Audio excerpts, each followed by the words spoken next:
Sariq sassiq ko'zan.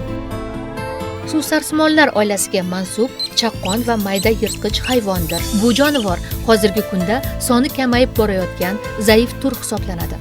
Uni O'zbekistonning quyidagi hududlarida uchratish mumkin: Ustyurt tekisligi va Qizilqum cho'lida, Mirzacho'l va Qarshi cho'llarida, Zarafshon, Amudaryo va Sirdaryo daryolari vodiylarida, Buxoro va Samarqand viloyatlarida, shuningdek Pomir Oloy tog' etaklarida yashaydi. Uning ustki qismi sarg'ish jigarrang, qorni va oyoq qismlari esa to'q rangda bo'lib, yuzida o'ziga xos niqobga o'xshash oq belgilari bor.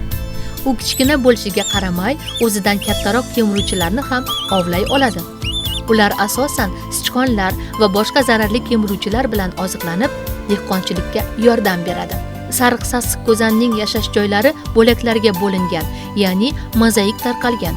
U tabiatda noyob jonzot bo'lgani uchun uni saqlash va ko'paytirish juda ham muhimdir.